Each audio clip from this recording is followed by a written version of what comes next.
of Chatham House, and I'm delighted to welcome you to this discussion this evening with the President of Syria, Ahmed al-Sharaa.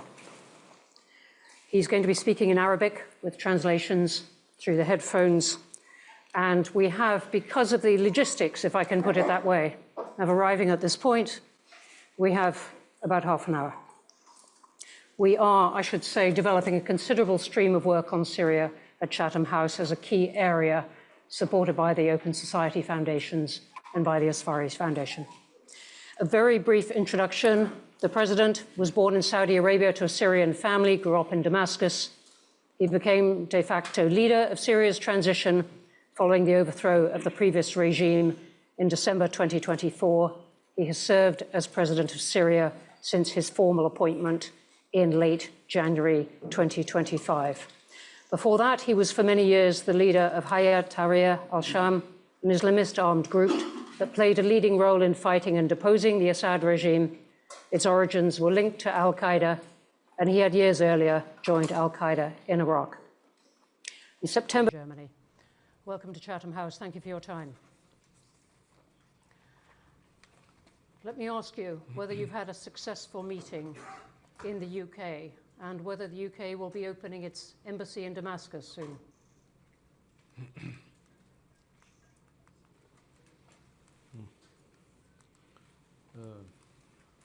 أول شيء مرحبا بكم. وجوهكم شوي شاحبة من الانتظار ربما، فشوي خليكم فرفشة أكثر يعني. نعتذر على التأخير طبعا. بداية بالتأكيد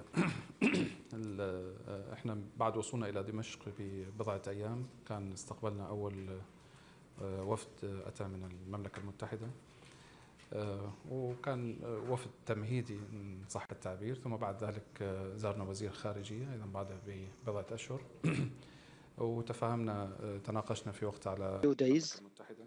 We received a delegation from the UK. It was an introductory delegation, as it were. Then we were visited by the Foreign Secretary after a few months. We discussed the situation in Syria, the past and the future, and then we implemented the procedures directly as we have done with many of the countries. Britain has contributed to supporting Syria to lift the sanctions, and of course the relationship continues. The different meetings that we have conducted in the UK will enhance trust, and we will be full ready on the diplomatic level, on the embassy level, and others. You said at the Doha Forum in December, just a few months ago, that you would stick to your commitment of having elections within 5 years of your taking power, which you did in December 2024. So less than 4 years from now. Are you still on track for that?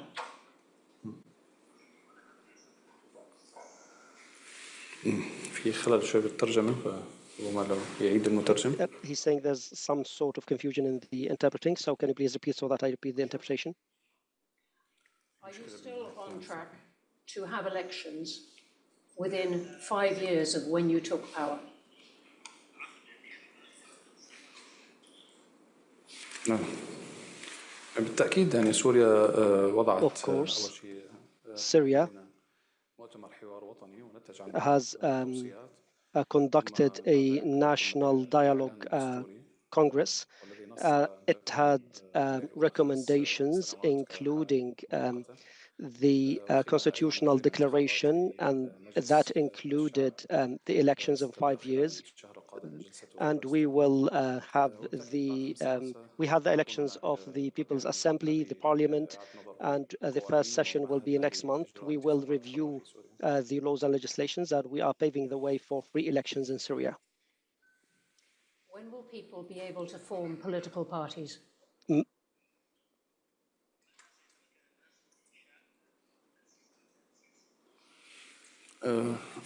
بما أنه الدستور أبطل العمل فيه As the constitution is not applicable after the constitutional declaration.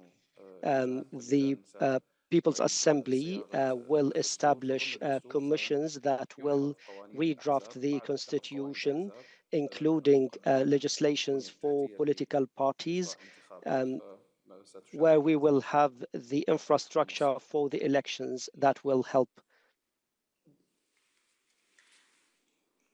You're often asked about what reassurance you can give that the government will not bring Islamist social norms to the whole country. And people point to concerns like people detained for breaking their fast during Ramadan, or an alcohol ban in Damascus, though it was overturned. What measures are you putting in place to make sure that administration is not used to restrict people's personal freedoms?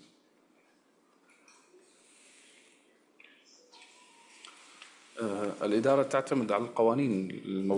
administration applies the laws of the country, and then we would have the constitution applied and the parliament. And the mission of the president is to apply the laws rather than impose them on people. Let me ask you about your mission to unite Syria. The US has recently backed you in the movement of your armed forces against the Kurdish forces in the northeast. Sorry, can you repeat? Let me ask you about your mission to unite Syria and about the Kurds in particular. The US has backed you and your armed forces moved against the Kurdish forces recently. Are you now going to bring Kurdish fighters inside the army?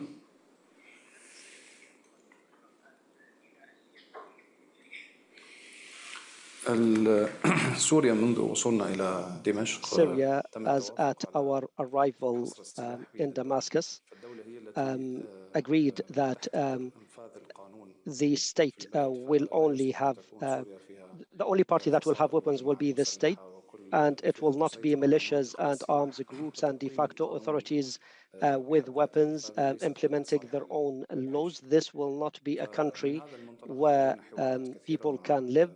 Based on this, we had a lot of dialogue sessions with SDF.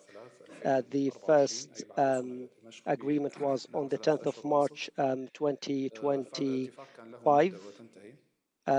The agreement had a term of expiry. We familiarized the supportive country, including the UK and France, with it.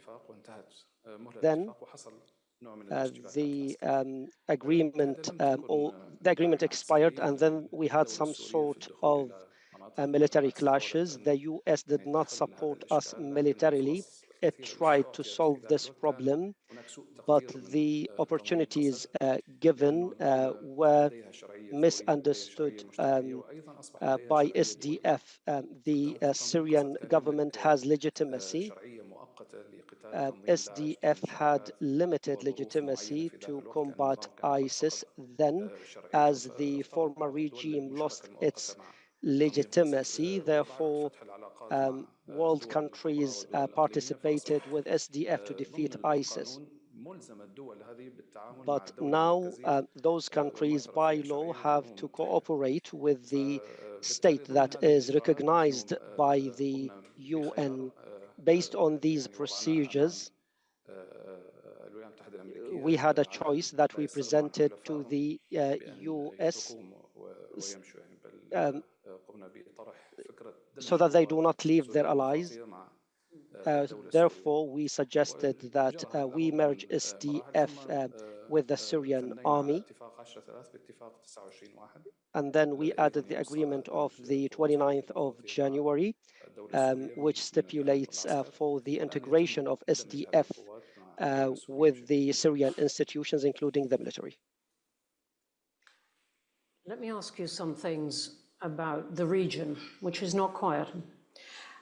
What would you like the outcome of the conflict between the US and Iran to be?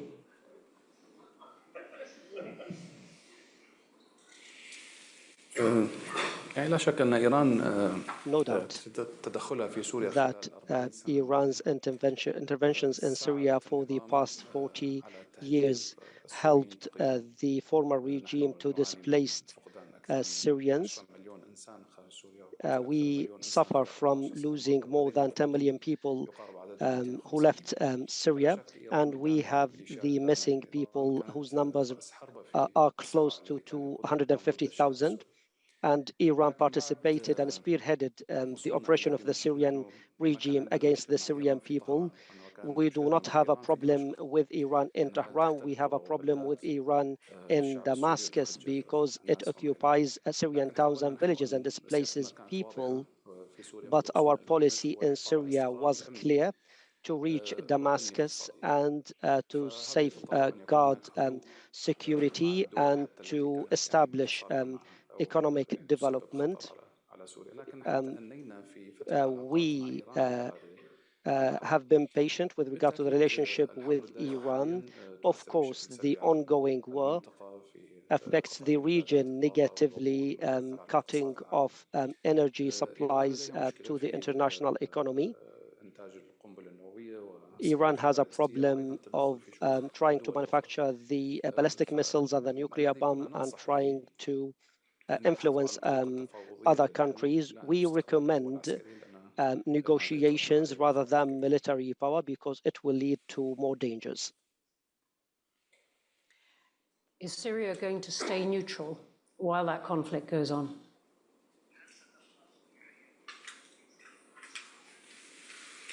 بالتأكيد ما لم تتعرض سوريا إلى استهدافات مباشرة من أي جهة فهي unless Syria is targeted by any party, Syria will remain outside any conflict. We had enough war. We paid a large bill. We are not ready for another war experience. Those who have been in war know the value of peace.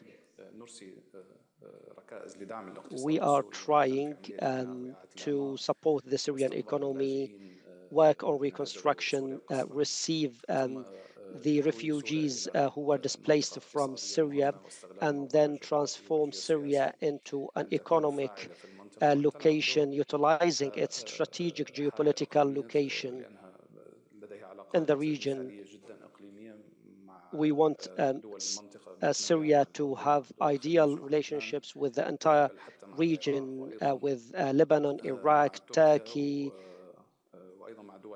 Saudi Arabia, and world powers like the UK, France, Germany, and the US. I think that Syria is qualified to start a strategic relationship network. No one is ready to be involved in war, and we will not be in it unless we are subject to aggression and we have no diplomatic solution. There's one country in the region you didn't mention, and that is Israel. There were a lot of reports last summer that you were having direct talks with them. What would it take for you to normalize relations with Israel?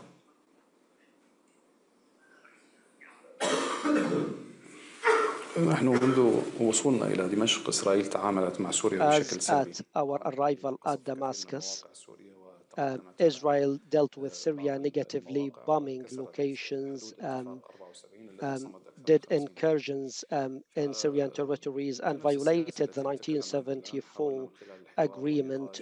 We applied the same policy we're talking about. We tried dialogue with indirect negotiations and then direct negotiations. We reached good points, but then the Israelis changed their opinion last minute. Have you helped stop Iranian weapons getting to Hezbollah in Lebanon?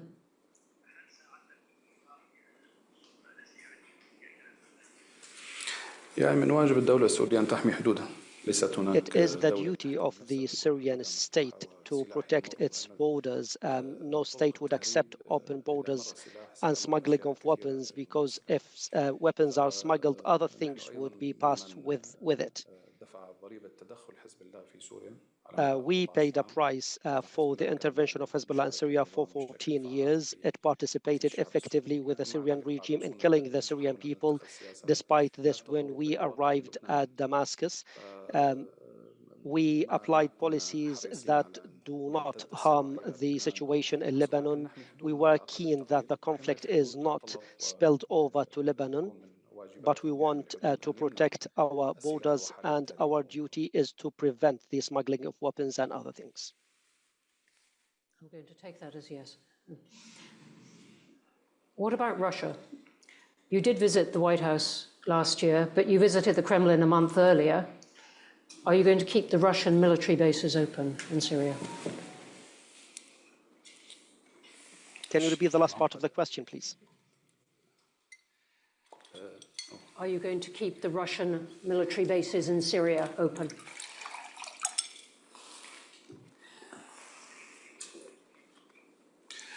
أول شيء هذا دليل على نشاط الدبلوماسية السورية. This is an indication that the Syrian diplomacy is active. We go to the White House and then later we go to the Kremlin. It is very difficult for any country in the world to have full balance between conflicting parties. Russia as well was involved in the war against the Syrian people.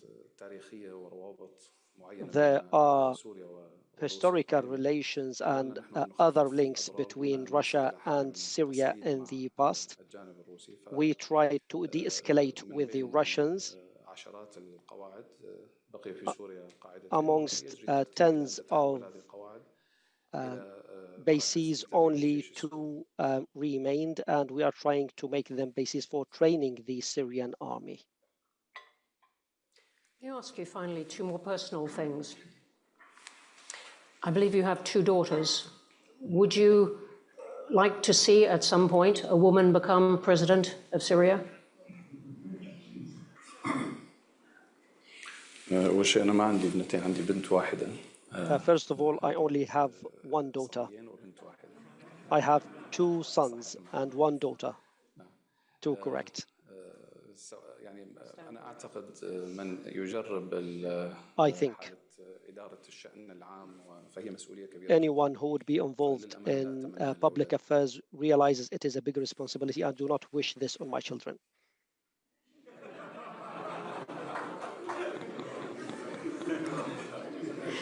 Many would agree with you on that. And finally, you've talked at some length, very openly, about the many years when you fought for al-Qaeda and related groups. Do you still consider their aims desirable, or is their mission complete? Can you repeat the last part of the question? Sorry, the mics are not working well. Sure. You talked about fighting for many years for al-Qaeda and related groups.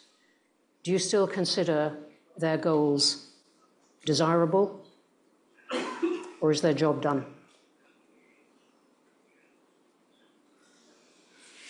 هناك ظروف تاريخية كانت تعاني منها المنطقة في ذاك الوقت. There were historical circumstances that the region suffered from then.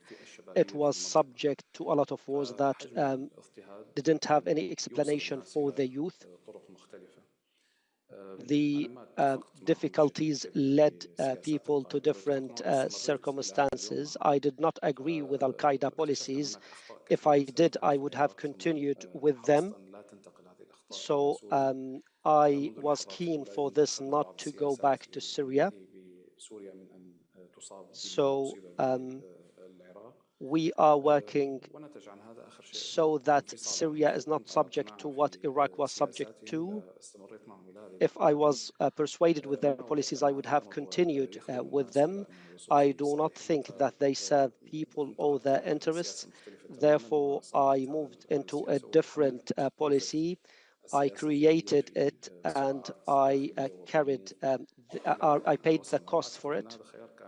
And I think that this choice was a good choice that led to the ousting of this criminal regime that perpetrated crimes against the Syrian people. Therefore, we lifted the injustice on the Syrian people. Thank you very much for that. Let's go to some questions. We've got a lot over here. Front left. Yes, but you need to wait for a microphone. Thank you very much. So, Mr. President... Please, could you say who you are? Mariam Sayh, Al Jazeera. I would like to ask you a question a lot of us here as journalists are concerned about. As the first one who had been coming from a background that you have been excluded and designated, pretty much like Jerry Adams and Nelson Mandela, do you think you can make a bridge between the East and the Muslims and the European leader? Today you are in London. Can you do something for Gaza people, self-determination? There's a lot of elements to that question. يعني سوريا لديها وحدة حال مع غزة عانت من نفس ما عانى منه أهل غزة. Suffered from the same thing that the Gazan people suffered from. The Syrian people empathize with the people of Gaza and get affected by the bombings there. But Syria now is concerned with reconstruction and building. The damage that Syria was subjected to is similar or more than that was done in Gaza. So all of us are wounded. In the front again.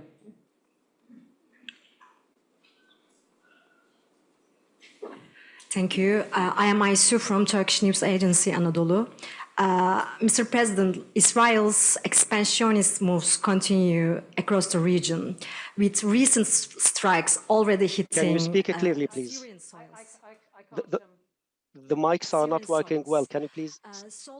Are you concerned that Syria could be a direct target after Iran? Also, have you had any contact with the Iranian sides since the beginning of the war? Thank you. Okay, the question is, could Syria be a direct target of Iran? And has Syria had direct contact with Iran since this started?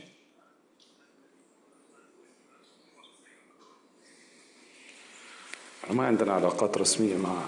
do not have official relations with Iran since the war. Syria may be targeted. This is a possibility.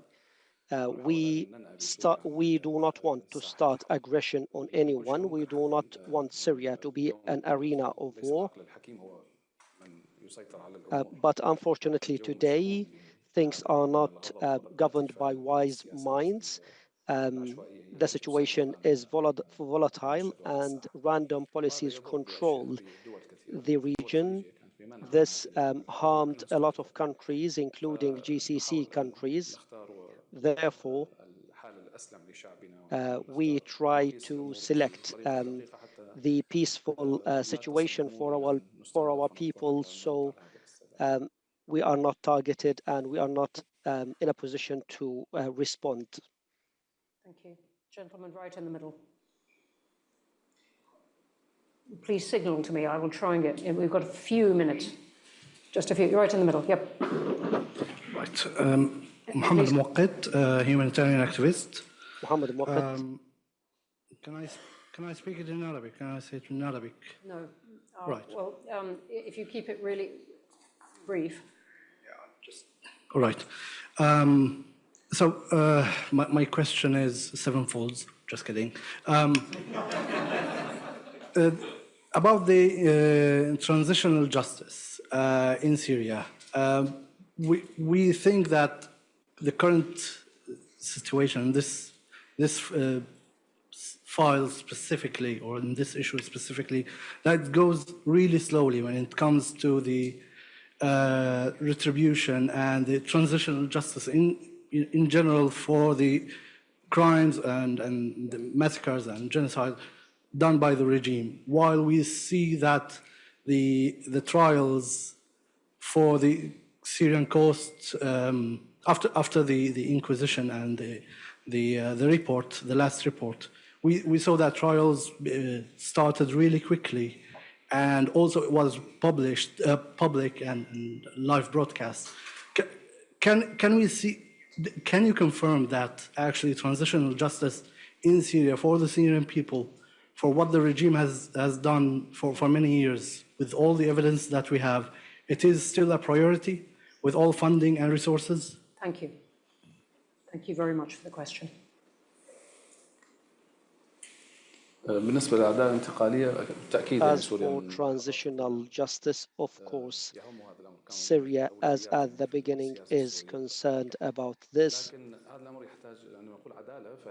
But as this is justice, it needs to be regulated by law so that it is not only transitional or retaliatory, because it threatens civil peace. Therefore, we should have a clear legal reference for trials against people so that there is no retaliation.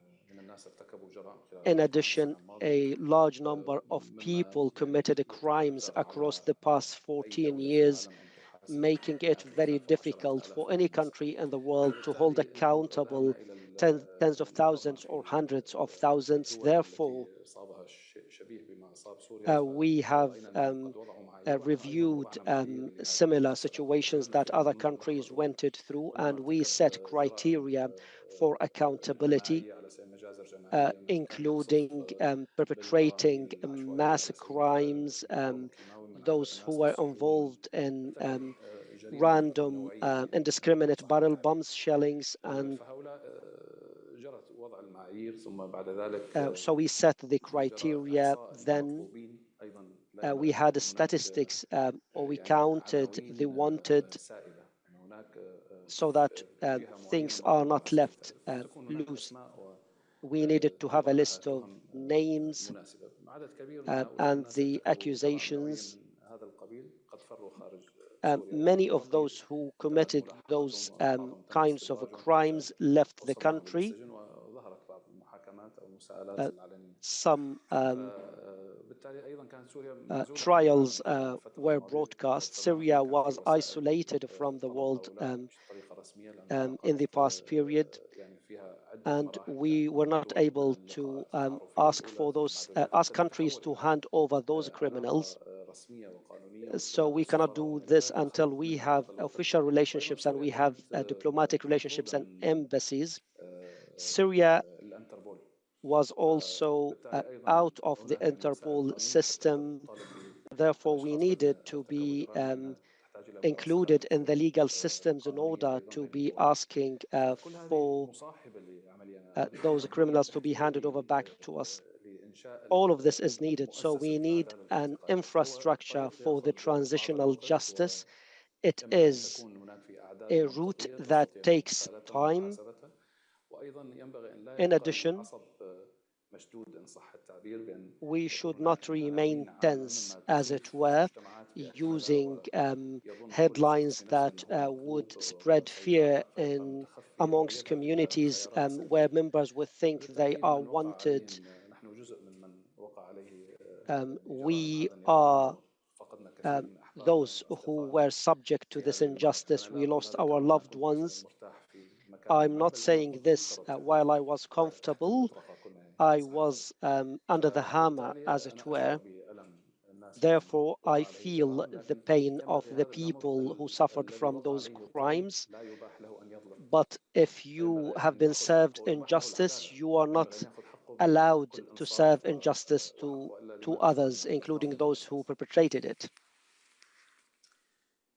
There are a lot of hands up, and I have a firm promise to the President's people that we're going to stop with that. Now, let me just say, a lot of questions online from Syrians, some of them saying I'm young Syrians, living outside Syria, saying, what can I do to help? So let me ask you, finally, you said yesterday in Germany that you're going to try and get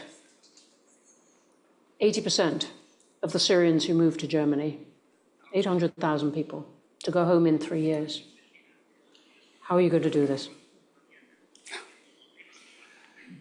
الحقيقة التصريح شوي يعني فيه مبالغة نوعا ما.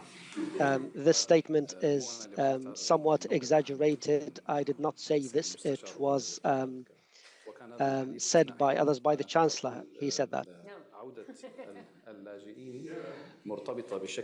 The return of the refugees is directly linked to the reconstruction of Syria. European countries received the refugees, and we thank them for this. We should not do this by just sending people in airplanes to go back. They may want to leave again. This process must be managed well. The generosity of those countries must not be treated negatively. Refugees have a right to return voluntarily and with dignity. We have passed a lot of stages in this, starting with the ousting or the toppling of the Syrian regime, which opened the door for the Syrian refugees to return. Last year, we have received more than 1.3 million to Syria.